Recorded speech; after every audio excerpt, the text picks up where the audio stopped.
Les enquêtes de Spland à écouter.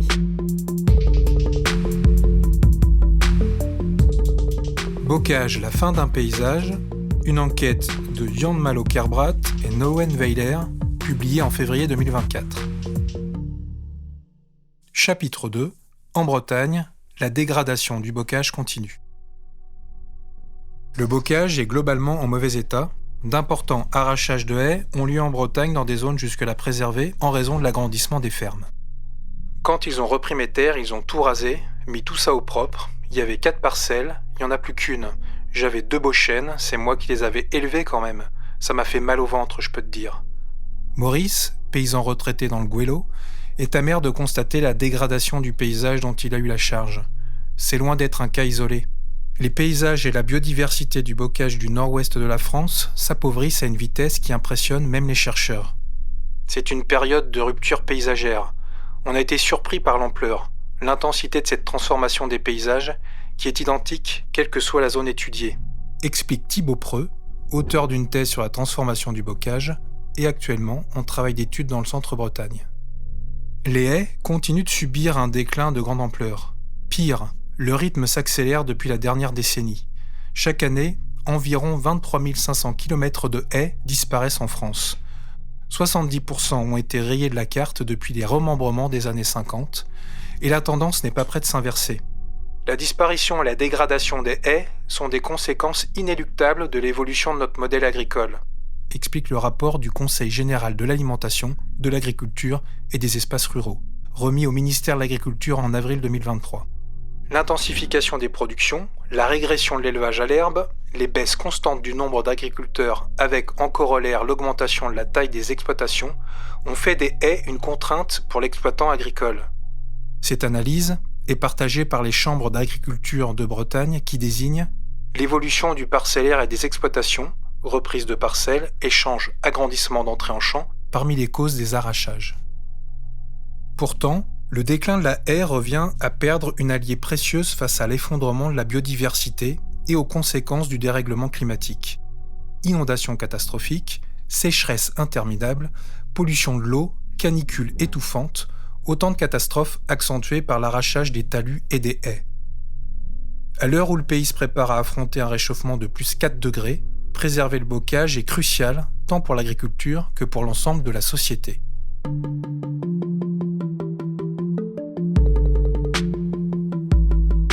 En Bretagne, la qualité du bocage s'érode toujours. Face à cet appauvrissement du paysage, la région Bretagne a lancé dès 2007 un programme de replantation Brace Bocage.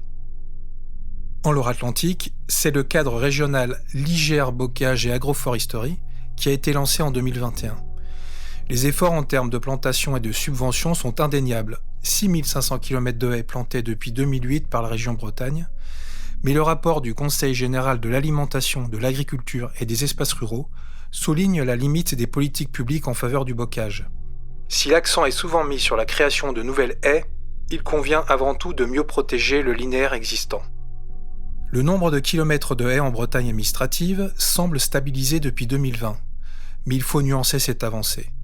Le bocage, ce ne sont pas que des haies, mais aussi des talus sans arbres et des lisières de forêt. Et quand on tient compte de tous ces éléments, on note un recul de 4% du bocage.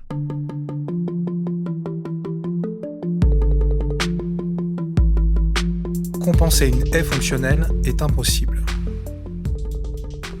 Le problème, c'est que la plupart des chiffres résonnent en linéaire, c'est-à-dire en longueur de haie. Ils ne tiennent pas compte de la qualité effective des haies. Le bocage breton est en très mauvais état. 80% des haies sont mal entretenues. C'est même la principale cause de l'érosion du bocage avant les arasements. L'autre biais de taille est que la politique agricole commune considère dans certains cas qu'on peut remplacer une haie existante par une jeune plantation. Un exploitant peut donc arracher autant qu'il veut, tant qu'il compense en replantant le même équivalent linéaire un peu plus loin. Un linéaire qui fonctionne bien, dense, avec des arbres anciens, on ne le compense pas avec une jeune haie avec des arbres de 2 ans le long d'un bâtiment, explique Julie Lepolès, technicienne bocage au syndicat de la baie de Douarnenez. Faute de suivi et d'entretien, de nombreuses haies issues de compensation périclitent. Si on n'est pas accompagné, on peut avoir un taux de reprise de 20 à 30%, Il n'y a pas d'attente qualitative, on n'est que sur du quantitatif, et c'est bien là le problème.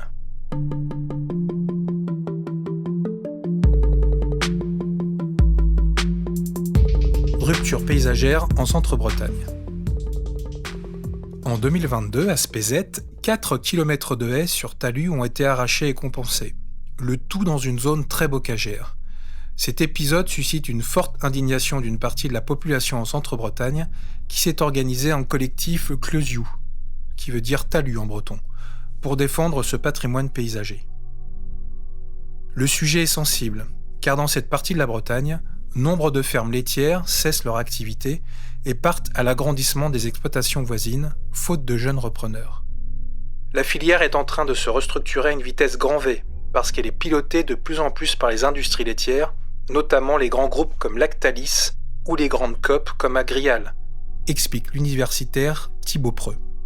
Il est très probable que la restructuration de la filière ait des conséquences sur les paysages, et notamment sur le maintien des particularités que sont les bocages, le maintien des prairies permanentes et sur la qualité de l'eau.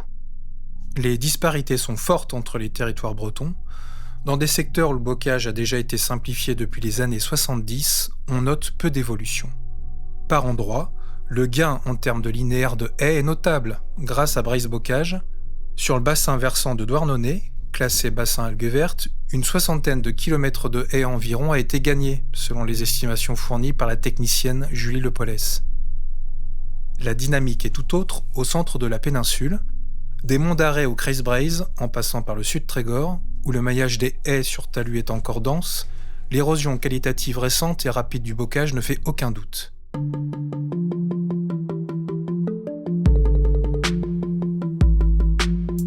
De la source du Léguerre à son embouchure, 159 km de haies détruites en 20 ans.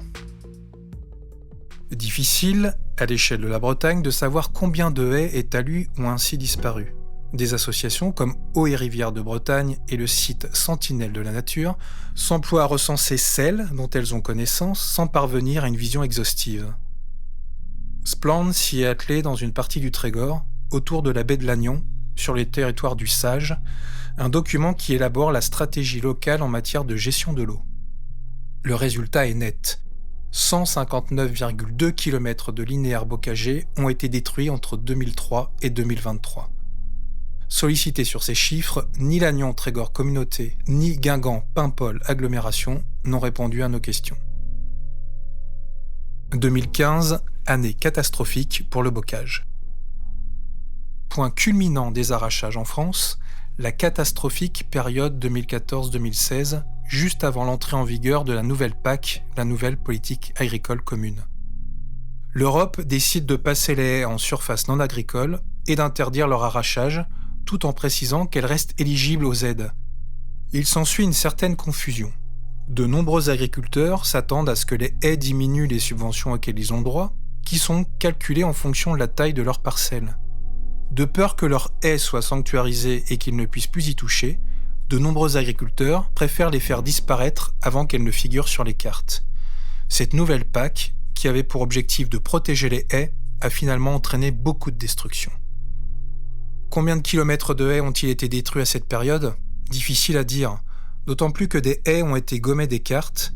Les allers-retours entre services et les sous-déclarations faites par les agriculteurs ont abouti à une forte sous-estimation du linéaire de haies, soit plus de 30% des linéaires qui ne sont pas protégés, estime l'association de promotion de la haie AFAC Agroforestery, dans un rapport consacré à cette mesure de protection des haies de la PAC. Il n'aurait pas interdit l'arrachage des haies, on n'en aurait pas arraché la moitié, rapporte un sien d'agriculteur, cité dans la thèse de Léo Magnin, consacrée à l'application des bonnes conditions agricoles et environnementales, le BCAE 7. On ne sait pas combien de haies ont été détruites. Aujourd'hui, le bocage est suivi par des techniciens qui travaillent pour des collectivités locales ou syndicats de bassins versants. Suivant leurs fiches de poste et d'agrément, ils sont chargés de déployer les plantations du programme régional Braise Bocage, de conseiller les agriculteurs qui souhaitent déplacer une haie, comprendre détruire et compenser, et observer l'évolution de la maille bocagère sur l'ensemble du territoire qu'il couvre. Mais la tâche est ardue. Obtenir des chiffres fiables et actualisés est presque impossible.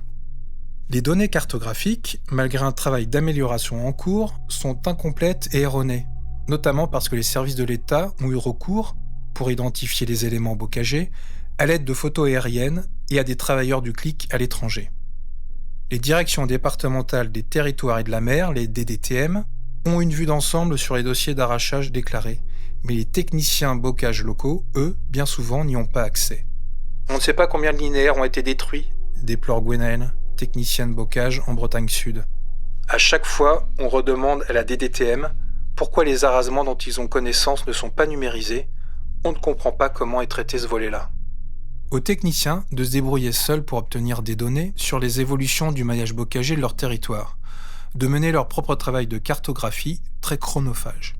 On n'est pas aidé par la DDTM et ce n'est pas un euphémisme, appuie Erwan, technicien bocager dans une collectivité qui affirme être parvenu à obtenir, par des chemins détournés, un jeu de données cartographiques détenu par les services de l'État. Il y a un verrou de la part de la DDTM pour ne pas donner ça aux opérateurs de terrain, constate-t-il. Julie Lepolès, technicienne à Douarnenez, prend l'exemple de son territoire où la dite DDTM aurait consenti à donner le nombre de dossiers traités, mais pas les emplacements précis des linéaires. Ça complique le suivi du maillage bocager.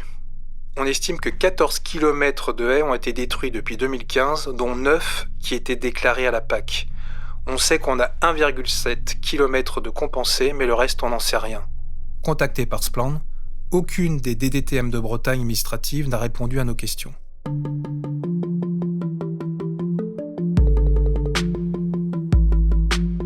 Les arasements non déclarés seraient le plus gros des arasements. Sans inventaire en temps réel, c'est compliqué de dire que le bocage est stabilisé entre ce qui est détruit et ce qui est créé, commente Ronan, technicien bocage dans le Finistère. Si ça se trouve, il y a 2 fois plus de linéaires qui ont été arasés, on ne le sait pas en fait. Le suivi du bocage est encore plus ardu quand les arrachages sont faits sans déclaration. Par exemple, dans le bassin versant de l'Aulne, un comptage effectué par un naturaliste pour l'association Bretagne Vivante a recensé au moins 55 km de haies détruits dans seulement 6 communes, allant de Saint-Rivoal à Scrignac entre 2005 et 2022. D'après nos informations, la grande majorité n'aurait pas fait l'objet de déclaration ni de compensation.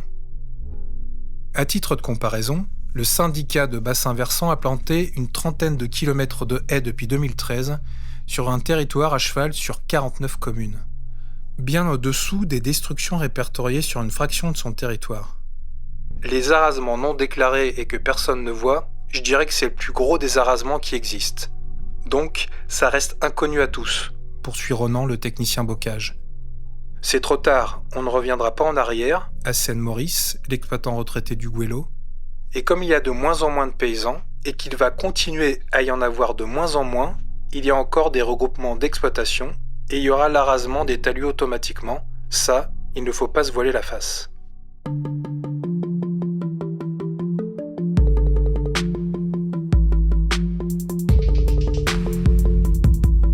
Retrouvez toutes nos enquêtes sur splan.org, splann.org.